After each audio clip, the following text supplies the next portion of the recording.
আমি যদি সুদ খাই, ঘুষ খাই, তাহলে এই অসৎ রিজিক ভক্ষণের দায়ে আমার সমস্ত শরীর, অঙ্গ প্রত্যঙ্গ সকল কিছুই হারামে শামিল। তাহলে এই যে হারাম কাজ করে আমরা নিজেকে নিজেরা ধ্বংস করে দিয়ে আমরা সালাতকে নষ্ট করে যাচ্ছি মসজিদে নামাজ পড়ার জন্য। এটাই হচ্ছে বর্তমান সমাজের এই সালাত কায়েম করা। বিসমিল্লাহির রহমানির রহিম। আলহামদুলিল্লাহ, সমস্ত প্রশংসা মহান রব্বুল আলামিনের এবং লক্ষ কোটি দরুদ ও সালাম জানাই বিশ্বনবী হযরত মুহাম্মদ সাল্লাল্লাহু আলাইহি সাল্লামের প্রতি। আজকে শুক্রবার আমাদের সাপ্তাহিক আলোচনায় উপস্থিত হেদায়েতি সকল ভাই সবার প্রতি আমার আন্তরিক সালাম। আসসালামু আলাইকুম ওয়া রাহমাতুল্লাহি ওয়া বারাকাতুহু। আমি স্মরণ করছি আমার প্রাণপ্রিয় মুর্শিদ পাককে, আমি যার শিক্ষায় শিক্ষিত এবং যার দীক্ষায় দীক্ষিত। আমাদের মাঝে আল কোরআন একটি বিস্ময়কর কিতাব, যে কিতাব রাসূল করিম সাল্লাল্লাহু আলাইহি সাল্লামের প্রতি অবতীর্ণ হয়েছে। আমরা সেই কিতাবকেই অনুসরণ করে পথ চলি এবং এই আল কোরআনের মধ্যে আল্লাহ তাআলা যে হেদায়েতের ব্যবস্থা রেখেছেন, সেই আল্লাহর তরফের হেদায়েত, আমরা সেই হেদায়েতও গ্রহণকারী। যে ঈমান আনার ব্যবস্থা আল্লাহ তাআলা রেখেছেন, আমরা সেই ঈমান আনয়নকারী। যে সালাত কায়েমের কথা এই কোরআনে উল্লেখ করা হয়েছে, আমরা সেই সালাত কায়েমকারী। অর্থাৎ আল কোরআনে এই মানুষের প্রতি যে আদেশ উপদেশ আল্লাহ তাআলা অর্পণ করেছেন, আমরা আল্লাহ তাআলার সেই সকল আদেশ এবং উপদেশ মানার ভিতর দিয়ে পথ চলার চেষ্টা করি। এবং এই যে আল্লাহ তাআলার হেদায়েত, এই হেদায়েতটা আমরা সেই মুর্শিদ আমির আদম নূরের কাছ থেকে আমরা সেই আল্লাহ তাআলার যে হেদায়েত, সেই হেদায়েত গ্রহণ করেছি। যেভাবে ঈমান আনার কথা আল্লাহ তাআলা বলেছেন, তোমরা বিল গায়েবের প্রতি ঈমান আনো, আমরা নিঃসন্দেহে সেই বিল গায়েবের প্রতি ঈমান আনয়নকারী। তো এই কোরআন বিশ্বের প্রত্যেকটা মানব জাতি আজকে জানে যে আল কোরআন একটি ধর্মীয় গ্রন্থ, যেটা আল্লাহর বাণী এবং সেই আল্লাহর তরফ থেকে রাসূল সাল্লাল্লাহু আলাইহি সাল্লামের প্রতি অবতীর্ণ হয়েছে। এই কিতাবে যে জ্ঞান প্রকাশ করা হয়েছে, সেই জ্ঞান যদি কোনো ব্যক্তি সারা জীবন সেই জ্ঞানের কথা যদি বলে, তবুও এই কিতাব বা এই কোরআনের জ্ঞান প্রকাশ করে শেষ করার মতো না। এজন্যই হয়তো এই কোরআনকে বলা হয় জ্ঞান গর্ভ। যে গর্ভ থেকে আসলে জ্ঞানের উৎপত্তি ঘটে এবং সেই জ্ঞান পরিমাপ করা বা পরিশেষ করা একজন মানুষের পক্ষে সম্ভব না। আমরা সেই কিতাবকে অনুসরণ করি এবং এই কিতাবের যে সত্য হাকিকত, সেই হাকিকত আমরা সেই মুর্শিদ পাক, মুর্শিদ আমির আদম নূর থেকে আমরা সেই সত্যগুলো জেনেছি। আজকে আমরা যে হেদায়েতের কথা বলি, যে ঈমানের কথা বলি এবং যে সালাত কায়েমের কথা বলি, নিঃসন্দেহে এই সকল জ্ঞান আমরা আল কোরআনের মধ্যে স্পষ্ট আয়াত থাকা সত্ত্বেও হয়তো এই সালাত কিভাবে কায়েম করতে হয়, আল্লাহর তরফের হেদায়েত কি করে নিতে হয় এবং কিভাবে ঈমান আনতে হয়, এই বিষয়গুলো আমরা কেউই জানতাম না, যদি আমাদের সেই মুর্শিদ পাক আমাদের সামনে এই কোরআনের সত্যগুলো উপস্থাপনা না করতেন।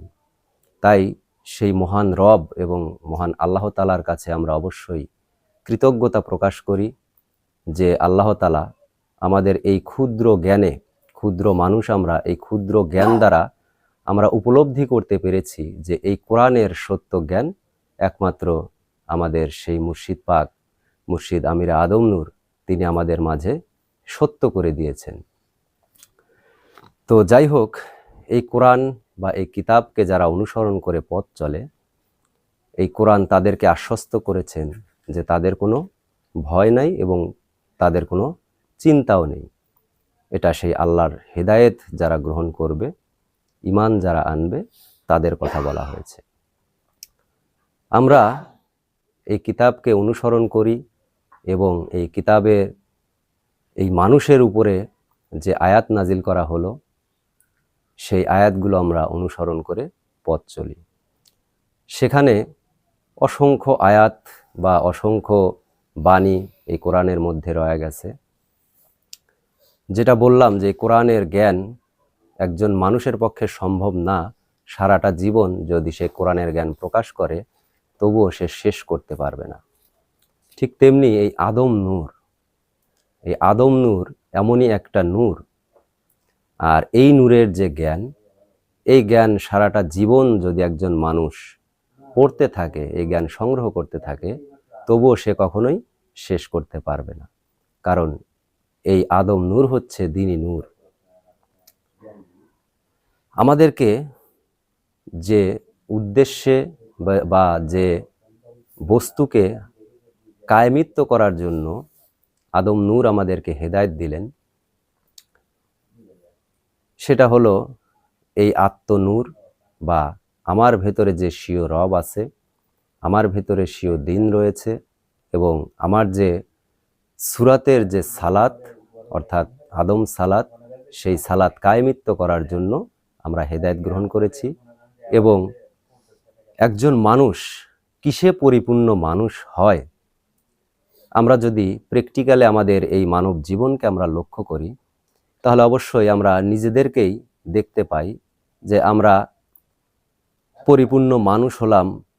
আমাদের আকার আকৃতি গঠন করা হয়েছে, আমাদের হাত আছে, আমাদের পা আছে, আমাদের দৃষ্টি আছে, আমাদের শ্রবণ শক্তি আছে, এবং কথা বলার জন্য আমাদের রব আছে, ভাষা আছে, শব্দ আছে। তো এই সকল বিষয় নিয়ে যখন আমরা পরিপূর্ণ মানুষ, কিন্তু আমরা জন্মগতভাবে আমরা যেভাবে মানুষ হয়ে পৃথিবীতে জন্ম নিলাম, এই মানুষ আমরা কখনোই সেই আখেরাতে বা পরবর্তী জীবনে মানুষ হতে পারবো না, যদি আমরা এই মানব জীবন দ্বারা যদি এই জীবনকে কায়েমিত্ব না করি। অর্থাৎ আমি যে বস্তু দ্বারা এই পৃথিবীতে পরিপূর্ণ মানুষ হলাম, এই সকল বস্তুগুলো আমাকে এই মানব জীবন দ্বারা পুনরায় আমাকে সংগ্রহ করতে হবে। যদি এটা আরও যদি ব্যাখ্যা করে বলি, তাহলে দেখেন, আমরা মাতৃগর্ভে আমাদের জন্ম হয়েছে, আমাদের জন্মের সূচনা হচ্ছে মাতৃগর্ভ। সেই গর্ভে আমরা পরিপূর্ণ মানুষ হলাম, এবং যখনই আমাদের পূর্ণতা মাতৃগর্ভে হয়ে যায়, তখনই আমরা এই পৃথিবীতে আমাদেরকে নামিয়ে দেওয়া হয়, অর্থাৎ আমরা এই পৃথিবীর জমিনে এসে আমরা পদার্পণ করি। ঠিক তেমনি এই যে আখেরাতের যে একটা জনম আছে, পরবর্তী মানুষ হওয়ার জন্য যে একটা জনম আছে, সেই জনমকে হয়তো আমরা এই ইসলাম ধর্মের মানুষ বলে যারা আমরা নিজেদেরকে দাবি করি, আমরা এই বিষয়টা এখন পর্যন্ত হয়তো অবগত না। আমরা বুঝতেই পারি না যে পরবর্তী জীবনে মানুষ হওয়ার জন্য আমাকে আবার পুনরায় জন্ম নিতে হবে। আর সেই জন্মটা আমরা যেমন দুনিয়াতে জন্ম, মাতৃগর্ভে যেমন আমাদের জন্ম হয়েছে, এই জন্মটা ঠিক তার বিপরীতে, সেটা হয় ধর্মীয় জনম। আখেরাতের জন্য যে জনম, সেই জনমটা হয় ধর্মীয় জনম, যে জন্মকে নিজেই নিজেকে সাধনা করতে হয়। আমি সেই আখেরাতের জন্য মানুষ হব, তার জন্য মানুষ হওয়ার যে প্রক্রিয়া, মানুষ হওয়ার জন্য যে যা যা দরকার, যা যা প্রয়োজন, সেটা আমাকে এই বেঁচে থাকা অবস্থাতে আমাকে সেই বস্তুগুলো সংগ্রহ করতে হবে। যেমন আমার হাত আছে, আমার পা আছে, আমার দৃষ্টি আছে, আমার কথা বলার বাকশক্তি আছে, আমার এই আকার সুরতটা আছে, এই নিয়ে তো আমি পূর্ণ। ঠিক এই পূর্ণ মানুষ যদি আমি হতে চাই, তাহলে অবশ্যই আমাকে এই মানব জীবন দ্বারা সেই ধর্মীয় জনম আমাকে নিতে হবে। আর তারই জন্য এই আল কোরআন আমাদের সকলের মাঝে, এই আল কোরআন সেই বিশ্বনবী হজরত মুহাম্মদ সাল্লাল্লাহু আলাইহি সাল্লামের ভিতর দিয়ে এই কোরআন আমাদের মাঝে এসে উপস্থিত হয়েছে। দেখেন, এই কোরআনের মধ্যেই বলা হয়েছে সূরা আল বাকারার প্রথমেই কথাগুলো বলা হয়েছে, জালিকাল কিতাবু লা রাইবা ফি হুদাল লিল মুত্তাকিন, অর্থাৎ যারা সেই হুদাল লিল মুত্তাকিন, যারা আল্লাহর তরফের হেদায়েত গ্রহণকারী, তাদেরকে এই হুদাল লিল মুত্তাকিন বলা হচ্ছে। এবং তাদেরকেই বলা হচ্ছে তোমরা ঈমান আনো বিল গায়েবের প্রতি, আল্লাযিনা ইউমিনুনা বিল গায়েব।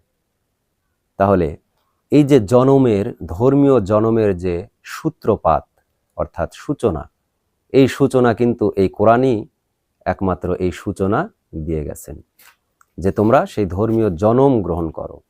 কিন্তু আজকে আমরা এই কোরআনকে না বোঝার কারণে আমরা হয়তো আলেম সমাজ থেকে শিক্ষা গ্রহণ করি, ধর্মের বাণী শুনি, তারা আমাদেরকে যেভাবে বুঝায় আমরা সেভাবেই বুঝি।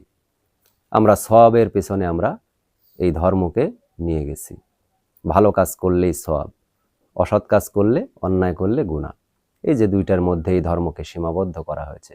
কিন্তু আমি কি করে এই মানুষ হলাম, আমার জন্ম কিভাবে হলো এবং পরবর্তী জন্মে আমি কি করে মানুষ হয়ে যাব, এই চিন্তা চেতনা আমাদের মধ্যে নেই।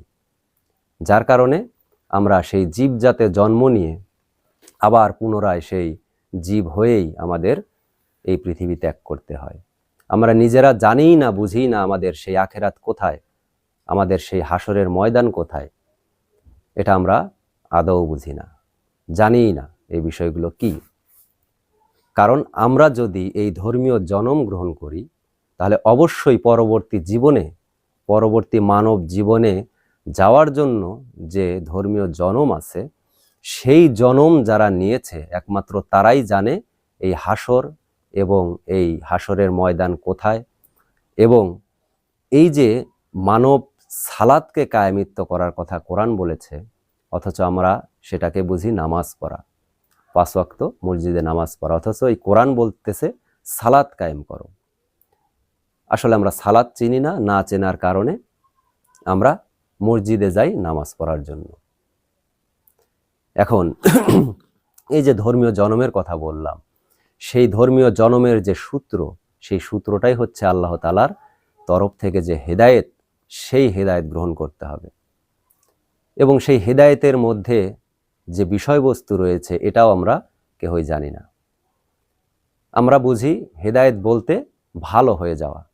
একজন মানুষ ভালো কাজ করলে, সত্য কথা বললে, নামাজ রোজা করলে সে ব্যক্তি ভালো, তাকে আল্লাহ তাআলা হেদায়েত দিয়েছেন। এই যে আমরা মৌখিকভাবে এই কথাগুলো বলে থাকি, কিন্তু আমরা এটাও বুঝি না যে সে আল্লাহর তরফের হেদায়েত কি, কাকে বলে সেই হেদায়েত, বা সেই হেদায়েতের বিষয়বস্তুগুলো কি। ঈমানের কথা বলা হয়েছে, তোমরা ঈমান আনো। আমরা বুঝি আল্লাহকে বিশ্বাস করা এবং নবী রাসূল ফেরেশতাদেরকে বিশ্বাস করাটাই হচ্ছে ঈমান। এর বাইরে আমরা কোনো কিছু জানি না। তাহলে এই যে আমরা ধর্মীয় অন্ধত্বর মধ্যে শামিল পৃথিবীর সকল মানব জাতি, এটা আমরা নিজেরাও কখনো উপলব্ধি করতে পারি না।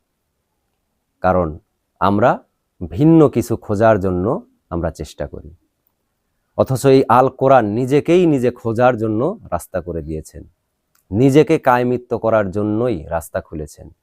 পরবর্তীতে আমি এই আমার আকার সুরাত নিয়ে মানুষ হব এবং সেই মানব হওয়ার যে প্রক্রিয়া, সকল কিছু এই কোরআনের মধ্যে লিপিবদ্ধ।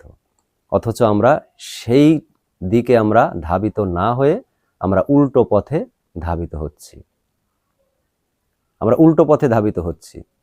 এই যে নামাজ, প্রত্যেকটা জায়গাতেই বলা হচ্ছে নামাজের কথা, যেখানেই ওয়াজ মাহফিল হোক সেখানেই নামাজের কথা বলা হচ্ছে। নামাজ ছাড়া কোনো কিছু নেই। নামাজ পড়তেই হবে, তুমি জীবনে যা কিছু করো তোমাকে নামাজ পড়তেই হবে, নামাজ কখনো মাফ হবে না। আমাদেরকে এই কথাগুলো বলা হয়, তোমাকে নামাজ পড়তেই হবে। আসলে এই নামাজটা কি, কি করে নামাজ পড়ে? নামাজ যদি পড়ার কোনো বস্তু হয় তাহলে অবশ্যই নামাজকে পড়তে হবে। অথচ কোরআন কিন্তু সালাত কায়েমের কথা বলেছে, যে তোমরা সালাত কায়েম করো। এখন এই সালাতকে আমরা না চিনে আমরা মসজিদে যাই নামাজ পড়ার জন্য। এখন এই কথা শুনে হয়তো অনেকে ভাবতেই পারে যে তাহলে আমরা নামাজ পড়ার জন্য আমরা বাধা দিচ্ছি মানুষকে। না, বাধা দিচ্ছি না। সত্যটা আগে জানুন, তারপরে সেই সত্যটা মানুন। আমরা সত্য জানানোর চেষ্টা করছি যে সালাত বলতেই নামাজ এটা নয়। সালাত এমন একটি বস্তু যাহা আমাদেরকে কায়েমিত্ব করতে বলতেছে, যে তোমরা সালাত কায়েম করো। কায়েম শব্দের অর্থকে বোঝায় প্রতিষ্ঠিত করা, মজবুত করা, শক্তিশালী করা, যা কখনো ধ্বংস হবে না। হয়তো এ কারণেই অনেক বিভিন্ন হাদিসে এই কথাগুলো বলা হয়েছে যে নামাজ কখনো মাফ হবে না। কিন্তু নামাজের কথা তো বলা হয় নাই, বলা হয়েছে সালাতের কথা। যে ব্যক্তির সালাতই নেই, যে ব্যক্তি সালাত কায়েম করলো না, সে ব্যক্তি নিঃসন্দেহে জাহান্নামী হবে, এটা সত্য। তাহলে এই যে সালাত, যদি এই সালাতের ব্যাপারটা আমরা বলি, তাহলে দেখেন আমরা সেই মাতৃগর্ভে মানুষ হয়েছি, আমাদের আকার সুরত মানবের আকার সুরাত। আমরা নিজেদেরকে মানব রূপেই দেখতে পাই। কিসের বলে আমরা নিজেদেরকে মানব রূপী দেখি? কারণ আমাদের যে আকার সুরাত, এটা হচ্ছে মানুষের। আমাদের আকার সুরাত মানুষের। যদি অনেক মানুষ আছে দেখবেন তারা প্রতিবন্ধী হয়, কারো চোখ থাকে না, কারো একটা কান থাকে না, কারো হাত পা পঙ্গু থাকে, এমন মানুষও পৃথিবীতে অনেক আছে। কিন্তু তাকে কিন্তু মানুষ ছাড়া অন্য কিছু বলে না, তাকে মানুষই বলা হয়। কেন? কারণ তার আকার সুরাতটা কিন্তু মানুষের। আর যদি আমাদের এই মানুষের পাশাপাশি যদি সৃষ্টির দিকে যদি লক্ষ্য করেন, তাহলে দেখবেন সৃষ্টিতে অসংখ্য প্রাণী আছে, অসংখ্য জীব জানোয়ার আছে। তাদের আকার সুরাতে, তাদের যে আকার সুরাত, এই আকার সুরাতে কিন্তু তাদের নামকরণ করা হয়েছে। গরু, ছাগল, ভেড়া, বরকি, হাঁস, মুরগি, যা কিছু দেখেন, পশু পাখি, মাছ, এদেরকে এদের সুরাত দেখে নামকরণ করা হয়েছে যে এরা এই এই বস্তু। আর মানুষকে একমাত্র মানবের আকার সুরাতের কারণে কিন্তু এই মানুষ উপাধি দেওয়া হয়েছে। তাহলে আমরা যে এই যে সুরাতটা নিয়ে আমরা বসে আছি, এটা হলো মানুষের আকার সুরাত। আর আমার এই সুরাতকেই বলা হয়েছে সালাত। কোরআনিক ভাষায় সালাত বলা হয়েছে, যে সালাতকে কায়েমিত্ব করতে বলতেছে। তাহলে যদি সালাতের পূর্ণাঙ্গ অর্থ যদি আমরা বুঝি, তাহলে আমি যে মানুষ, আমি যে বস্তুর দ্বারায় আমার এই আকার সুরাতটা পেয়েছি, সেই বস্তুকেই সালাত বলা হয়েছে। সেই সালাতকেই কায়েমিত্ব করার কথা কোরআনের মধ্যে বলা হয়েছে, যে তোমরা সালাত কায়েম করো। এখন আমি যে সালাত, এইটা আমাকে কে বোঝালো, কে জানালো? আবার যদি আল কোরআনের দিকে লক্ষ্য করেন, তাহলে এখানে আল কোরআনও কিন্তু স্পষ্টভাবে পরিষ্কার করে এটা বলা নাই যে মানুষকেই সালাত বলা হয়েছে, মানুষের আকার সুরাতকেই সালাত বলা হয়েছে, এটা কিন্তু কোরআন স্পষ্ট নেই। তাহলে এটা আমরা কি করে বুঝতে পারলাম? কারণ ইতিপূর্বে আমি বলে গেছি যে আল্লাহর তরফের যে হেদায়েত, সেই হেদায়েত যারা গ্রহণ করে তাদের কোনো ভয় নাই, তাদের কোনো চিন্তা নেই। এই হেদায়েতটাই হচ্ছে সেই জনম, পরবর্তী মানব জনম, পরবর্তী মানুষ হওয়ার যে জনম, সেই জনমের সূত্রই হচ্ছে এই হেদায়েত, আল্লাহর তরফের হেদায়েত। এই হেদায়েত যারা গ্রহণ করে, তাদের কাছে এই কোরআনের সত্য হাকিকত স্পষ্ট তারা দেখতে পারে, যে তাদেরকে কি বলা হয়েছে। এই হেদায়েত ব্যতীত কেহই এই সত্য জানতেও পারবে না, চিনতেও পারবে না, বুঝতেও পারবে না। তাই আমাদেরকে যদি এই হেদায়েত যদি আমরা গ্রহণ না করি, তাহলে কখনোই এই সত্য আমরা জানতেও পারবো না এবং বুঝতেও পারবো না। এখন এই যে আমরা মসজিদে যাচ্ছি নামাজ পড়ার জন্য, সালাত কায়েম করার জন্য আমরা মসজিদে যাচ্ছি, অথচ আমরা নিজেরাও বুঝি না যে আমরা আমাদের সালাতকে নষ্ট করে দিয়ে, আমরা আমাদের সালাতকে ধ্বংস করে দিয়ে আমরা ভিত্তিহীনভাবে মসজিদে নামাজ পড়তে যাচ্ছি। আমি যদি আমার সালাত হই, আর আমাকে রক্ষা করতে সকল হুকুমত দেওয়া হয়েছে। কারণ আল কোরআনে দেখেন হুকুমত দেওয়া হয়েছে, তুমি তোমার হাতকে বাঁচাও, তুমি তোমার পাকে বাঁচাও, তুমি তোমার অন্তরকে বাঁচাও, অন্তরের কুলসতা দূর করো, তুমি তোমার দৃষ্টিকে হেফাজত করো। এই যে হুকুমত এই মানুষের উপরে দেওয়া হয়েছে, তাহলে আমরা আমার হাতকে কতটুকু সংযত করলাম, আমার এই জবানকে আমি কতটা পবিত্র করলাম। আমার জবান থেকে যদি আমি মিথ্যা দুরভিত করতে নাই পারি, তাহলে আমার এই জবান তো অপবিত্র। আমার দৃষ্টি দ্বারা যদি আমি এই দৃষ্টিকে কুলুষিত করি, তাহলে আমার এই দৃষ্টি অপবিত্র। আমার হাত দ্বারা যদি অন্যায় কাজ করি, আমার এই হাত অপবিত্র। আমি যদি সুদ খাই, ঘুষ খাই, তাহলে এই অসৎ রিজিক ভক্ষণের দায়ে আমার সমস্ত শরীর, অঙ্গ প্রত্যঙ্গ সকল কিছুই হারামে শামিল। তাহলে এই যে হারাম কাজ করে আমরা নিজেকে নিজেরা ধ্বংস করে দিয়ে আমরা সালাতকে নষ্ট করে যাচ্ছি মসজিদে নামাজ পড়ার জন্য। এটাই হচ্ছে বর্তমান সমাজের এই সালাত কায়েম করা। আমরা নিজেদেরকে ধ্বংস করে দিয়ে আমরা যাচ্ছি মসজিদে নামাজ পড়ার জন্য, এবং নামাজ শেষে আল্লাহর কাছে আমরা দোয়া করছি, আল্লাহ তুমি আমাকে দোজখ থেকে রক্ষা করো, আমাকে জান্নাত দাও, আমাকে এটা দাও সেটা দাও, আমরা দোয়া করছি। এই সালাতকে নষ্ট করে দিয়ে আমি যে আমার সালাত, আমি যে আমাকেই কায়েমিত্ব করব, এই সকল হুকুমতি তো আল কোরআন দিয়েছেন, সকল ব্যবস্থাই কোরআনের মধ্যে রাখা আছে। অথচ আমরা নিজেরা নিজেদেরকে ধ্বংস করে দিয়ে, নিজেদের সালাতকে নষ্ট করে দিয়ে আমরা মসজিদে যাচ্ছি নামাজ পড়ার জন্য। এটা কখনোই সালাত নয়। প্রকৃত সালাত আমি আমার সালাত, আমি আমাকেই রক্ষা করার জন্য, আমাকেই কায়েমিত্ব করার জন্যই কোরআন সকল হুকুমত, সকল ব্যবস্থা করেছেন। আর যতক্ষণ পর্যন্ত একজন মানুষ আল্লাহর তরফের হেদায়েত গ্রহণ না করবে, যতক্ষণ পর্যন্ত একজন মানুষ সেই বিল গায়েবের প্রতি ঈমান না আনবে, ততক্ষণ পর্যন্ত সেই ব্যক্তির জন্য সালাত কায়েমিত্ব হবে না। অর্থাৎ সালাত কায়েমের কোনো হুকুমত তার উপরে নেই। অথচ আমরা একে অপরকে দেখা দেখি আমরা নামাজ পড়তে যাই, শুক্রবার হলেই আমরা মসজিদে দৌড়ে চলে যাই, অথচ বুঝি না যে এই সালাত কাকে বলে, কার জন্য এই সালাত ফরজ, এটাও আমরা বুঝি না। দেখেন, কোরআনের মধ্যে তো কথাও বলা হয়েছে যে যতক্ষণ তোমরা অপবিত্র, ততক্ষণ তোমরা সালাত কায়েম করা তো দূরে থাক, তার ধারে কাছেও তোমরা যেও না। এটাও কোরআনের একটি আয়াত। এখন যদি নামাজ পড়াই যদি সেই সালাত হয়, তাহলে সেই সকল ব্যক্তিদেরকেই তো বলা হয়েছে যারা নিজেরা অপবিত্র। আর এই অপবিত্রতা দূর করার জন্য বিকল্প ব্যবস্থা করেছেন কি, ওযু করলে, গোসল করলে অপবিত্রতা দূর হয়ে যায়, যাচ্ছে সবাই নামাজ পড়ার জন্য। অথচ আমি মিথ্যা বললাম, আমি অসৎ রিজিক ভক্ষণ করলাম, আমি অন্যের গীবত করলাম, এগুলোতে আমার কিছু যায় আসে না। আমি গোসল করলাম, ওযু করলাম, আমি পাক পবিত্র, আমি চলে যাচ্ছি মসজিদে। এই হুকুমতটা কে দিল? এই নষ্ট সালাত কায়েম করার জন্য কে হুকুমত দিল? আল কোরআন তো এই হুকুমত দেয় না। কোরআন তো এই কথাও বলা হয়েছে, দুর্ভোগ সেই সকল মুসল্লিদের যারা তাদের সালাত সম্বন্ধে বেখবর।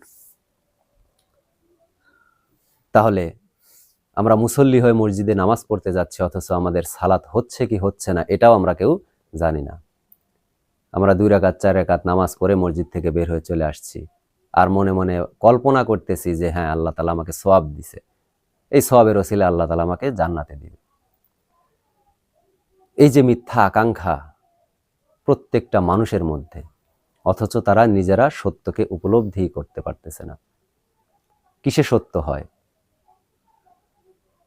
তাহলে এই সালাত সম্পর্কে বিস্তর আলোচনা আছে, যা দিনের পর দিন বললেও শেষ করা সম্ভব না। কিন্তু যদি আমরা সংক্ষেপে বুঝি যে এই মানুষ কোনো দিনও পরবর্তীতে মানুষ হতে পারবে না যতক্ষণ পর্যন্ত সে এই আল কোরআনিক হেদায়েত অথবা সে আল্লাহর তরফের হেদায়েত গ্রহণ না করবে, যতক্ষণ পর্যন্ত সে ঈমান না আনবে, যতক্ষণ পর্যন্ত সে সালাত কায়েম না করবে, ততক্ষণ পর্যন্ত সে কোনোদিনও সে আখেরাত কি জিনিস সে বুঝতে পারবে না। আখেরাত কাকে বলে সেটা কখনোই সে অনুধাবন করতে পারবে না। হাসরের ময়দান কোথায় সে কোনোদিনও সেটা খুঁজে পাবে না, এবং আল্লাহর সাক্ষাৎ পাওয়া তো অনেক দূরের কথা। যাই হোক, আমরা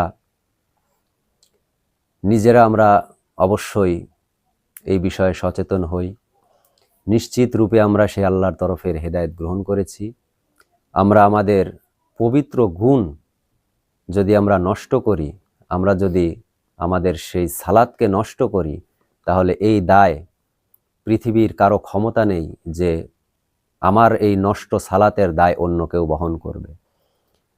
আমার নষ্ট সালাত আমাকেই বহন করতে হবে, এবং আমি যে আমার সেই সালাতকে নষ্টকারী, সেই দায়ে চিরকাল আমাকে দোজখ ভোগ করতে হবে। কারণ এটা স্পষ্ট ভাষায় যেমন আল কোরআন বলেছেন, তেমনি আমাদের মুর্শিদ পাকও আমাদেরকে সেই ধর্মই দিয়েছেন। মুর্শিদ পাক কাউকে বলেন নাই যে তুমি তোমার সালাত নষ্ট করলে পারে তার দায়ে আমি নিয়ে তোমাকে জান্নাতে দিয়ে দেব, এ কথা সে কখনোই বলেন নাই। প্রত্যেকের দায়িত্ব প্রত্যেকের হাতে তুলে দেওয়া হয়েছে। যার যার নিজস্ব দিন, যার যার নিজস্ব সালাত, যার যার নিজস্ব রব, তাকে তাকে বুঝিয়ে দেওয়া হয়েছে। সেই সালাত আমি কায়েমিত্ব করব কি করব না, সেই দিন আমি কায়েমিত্ব করব কি করব না, এই রব আমি পবিত্র করব কি করব না, সেটা একান্তই আমার ব্যক্তিগত। এজন্যই এই ধর্মের দায় কাউকে দেয়া সম্ভব না।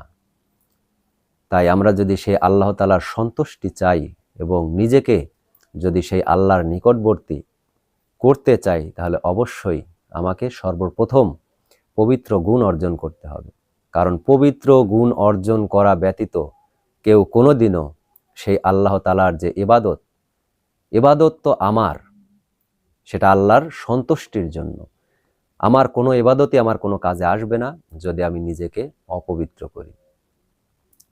তাই সকল অপবিত্রতা থেকে আমরা যেমন নিজেরা বিরত থাকব, ঠিক তেমনি আমরা চেষ্টা করব যে ব্যক্তি অপবিত্রের মধ্যে শামিল, অন্যায়ের মধ্যে শামিল, তাকে অবশ্যই আল কোরআনের জ্ঞান দ্বারা তাকে সুন্দর করে তাকে বোঝানো। যদি সে ফিরে তাহলে অবশ্যই তার জন্য মঙ্গল, আর যদি সে না ফিরে সেটা অবশ্যই এর দায়ভার তারই হবে। কিন্তু আমাদের যে দায়িত্ব, একজন পবিত্রবান মানুষের, একজন হেদায়েত গ্রহণকারী মানুষের যে দায়িত্ব, আমরা অবশ্যই সেই দায়িত্ব পালন করতে থাকব। এই ধর্মকে গ্রহণ করবে এবং কে করবে না সেটা একান্তই তাদের ব্যাপার। তো যাই হোক, আমি আজকে বলে আমার সংক্ষিপ্ত আলোচনা এখানেই সমাপ্ত করলাম। সুবহানাল্লাহ বিহামদিহি, সুবহানাল্লাহ আলিউল আজিম। সবার প্রতি আমার সালাম। আসসালামু আলাইকুম ওয়া রাহমাতুল্লাহি ওয়া বারাকাতুহু। ওয়া আলাইকুম আসসালাম।